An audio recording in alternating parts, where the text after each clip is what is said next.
यह कहानी एक विधवा महिला सविता की है, जो अपने जीवन के कठिन संघर्षों और अकेलेपन से जूझ रही थी। उसके पति की मृत्यु के बाद उसका जीवन एक खालीपन और उदासी से भर गया था। सविता के पास कोई संतान नहीं थी और न ही कोई करीबी रिश्तेदार जिससे वह मदद ले सकती। दिन भर मेहनत मजदूरी करके वह अपने और अपने छोटे से घर का खर्चा चलाती थी, लेकिन रातें उसकी सबसे बड़ी चुनौती बन गई थीं। रात को जब सन्नाटा फैल जाता और सब सोने चले जाते, तब वह अपनी अकेली और उदास स्थिति को महसूस करती थी। सविता सोचती थी कि क्या उसे इसी अकेलेपन और संघर्ष से जूझते हुए अपना जीवन बिताना होगा। क्या वह कभी खुश रह पाएगी? क्या वह कभी किसी से प्यार कर पाएगी? या क्या उसका जीवन सादगी और अकेलेपन के बीच ही बर्बाद हो जाएगा? एक रात जब सविता अपने कमरे में अकेली बैठी थी, उसके दिल में एक अजीब सा डर और अकेलापन समा गया। उसे यह महसूस हुआ कि कुछ बदलने की आवश्यकता है, लेकिन वह जानती थी कि वह अकेले ही यह नहीं कर सकती। फिर उसने सोचा, क्या उसका जीवन केवल कठिनाइयों और संघर्षों से भरा रहेगा, या क्या उसमें कोई उम्मीद भी है? समय के साथ सविता ने अपने भीतर एक नई उम्मीद को जगाया। उसने अपने दिल की बात को समझने की कोशिश की और खुद से यह सवाल पूछा कि वह क्या चाहती है। एक दिन उसने खुद से यह वादा किया कि वह अकेलेपन से न घबराएगी, बल्कि अपने जीवन को फिर से प्यार, सुख और शांति से भरने के लिए प्रयास करेगी। सविता ने धीरे धीरे अपने जीवन को नए तरीके से जीने की योजना बनाई। उसने अपनी पसंद के काम में रुचि विकसित की और धीरे धीरे खुद को मानसिक शांति देने के लिए ध्यान और योग भी अपनाया। कुछ महीनों बाद सविता ने महसूस किया कि उसका जीवन अब पहले जैसा नहीं था। उसने अपने अकेलेपन को स्वीकार किया और अपने भीतर एक नई ताकत का अनुभव किया। सविता का जीवन धीरे धीरे बदलने लगा था। उसने अकेलेपन को अपने भीतर स्वीकार लिया था, लेकिन इसका मतलब यह नहीं था कि उसने जीवन को पूरी तरह से छोड़ दिया था। वह जानती थी कि अकेलापन और संघर्ष उसके जीवन का हिस्सा बन चुके थे, लेकिन अब वह इनका सामना एक नए दृष्टिकोण से करने लगी थी। एक दिन सविता ने एक स्थानीय महिला मंडल में शामिल होने का फैसला किया। वहां उसे ऐसी महिलाओं से मिलकर खुशी हुई जिन्होंने जीवन में विभिन्न कठिनाइयों का सामना किया था। उनसे बात करके उसे यह एहसास हुआ कि अकेलापन और संघर्ष केवल उसके ही नहीं, बल्कि औरतों के जीवन का भी एक हिस्सा है। इस मंडल में उसे न केवल एक दोस्ती का एहसास हुआ, बल्कि उसने सीखा कि हर महिला के जीवन में एक ताकत होती है जिसे वह पहचान सकती है। महिला मंडल के साथ बिताए गए समय में सविता ने अपने भीतर एक नई ऊर्जा महसूस की।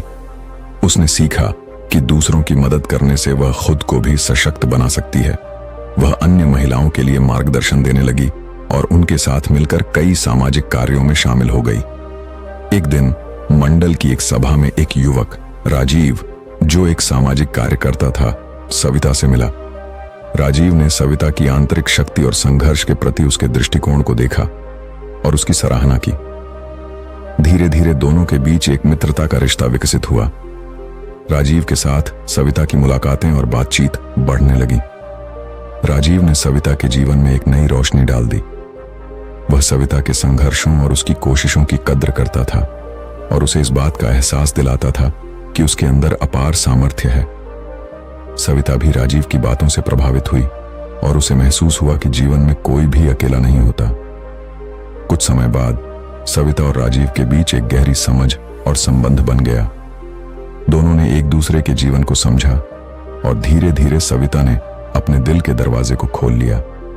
एक दिन राजीव ने उसे बताया कि वह उसकी कड़ी मेहनत और धैर्य से बहुत प्रेरित है और उसने सविता से अपने भविष्य को एक साथ बिताने का प्रस्ताव दिया। सविता के मन में तमाम सवाल थे। क्या वह फिर से किसी के साथ अपना जीवन बिताने के लिए तैयार थी? क्या वह अपने पुराने दुखों को छोड़ सकती थी? लेकिन सविता ने अपने दिल की सुनने का निर्णय लिया और राजीव के प्रस्ताव को स्वीकार कर लिया। सविता और राजीव के रिश्ते में धीरे धीरे एक नया एहसास समाने लगा था। उनका समय साथ बिताने के दौरान दोनों एक दूसरे को समझने लगे थे। राजीव का साथ सविता के लिए एक नई आशा लेकर आया था। उसके जीवन में जो रिक्तता थी, वह अब धीरे धीरे भरने लगी थी। हालांकि सविता के मन में अभी भी कुछ सवाल थे। वह जानती थी कि उसने अपने जीवन को एक नए मोड़ पर लाया है, लेकिन कभी कभी पुराने दर्द और अकेलेपन की यादें उसे घेर लेती थीं। राजीव के साथ बिताए गए समय में सविता ने महसूस किया कि प्यार और साझेदारी का मतलब केवल खुशी नहीं, बल्कि दोनों के बीच समझ और एक दूसरे के लिए समर्थन भी होता है। वह राजीव से यह भी साझा करती थी कि वह अकेली नहीं थी और समाज में महिलाओं को लेकर जो पूर्व धारणा होती है, उसे बदलने के लिए उसे क्या संघर्ष करना पड़ा था। राजीव को सविता की ताकत और उसकी ईमानदारी बहुत प्रभावित करती थी। वह जानता था कि सविता ने अपने जीवन के कठिन दौर में भी खुद को संभाला है और यही उसकी सबसे बड़ी खूबी थी। सविता अब सिर्फ अपनी मेहनत और संघर्ष पर ही नहीं, बल्कि अपने रिश्ते और समाज के लिए भी समय दे रही थी। उसने राजीव के साथ मिलकर समाज में महिलाओं की स्थिति को सुधारने के लिए कई पहलें शुरू की। दोनों मिलकर उन महिलाओं को प्रेरित करने लगे जो जीवन के कठिन संघर्षों से गुजर रही थीं।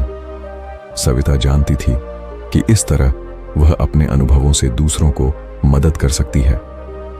कभी कभी रात को जब सविता अकेली बैठी होती, वह सोचती थी कि क्या उसकी जिंदगी के यह सारे संघर्ष उसी के लिए थे। क्या वह अपने अकेलेपन से उबरकर अब असल खुशी और शांति पा सकी थी। अब वह जानती थी कि खुशी केवल दूसरों से नहीं, बल्कि खुद से भी मिल सकती है।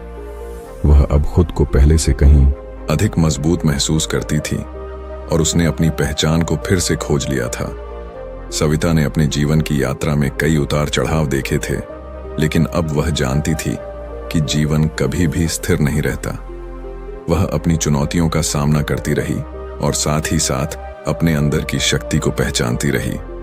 राजीव के साथ उसका रिश्ता अब एक मजबूत बंधन बन चुका था, जो न केवल उसकी व्यक्तिगत यात्रा का हिस्सा था, बल्कि समाज में बदलाव लाने के उसके मिशन का भी हिस्सा था। सविता ने यह सीखा था कि जीवन के किसी भी मोड़ पर अगर हम अपनी आंतरिक शक्ति को पहचानें और अपने आप से प्यार करें, तो हम किसी भी कठिनाई को पार कर सकते हैं।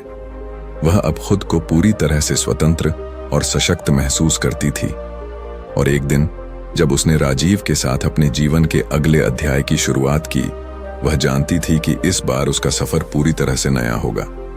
एक सफर जिसमें वह अकेले नहीं, बल्कि एक साथी के साथ अपने सपनों को पूरा करने के रास्ते पर चल रही थी।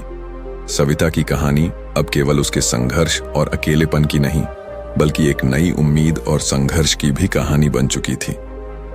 दोस्तों, ये कहानी अगर आप सबको अच्छी लगी हो तो चैनल को लाइक, सब्सक्राइब करें, अपने दोस्तों के साथ शेयर करें। पूरी वीडियो देखने के लिए धन्यवाद।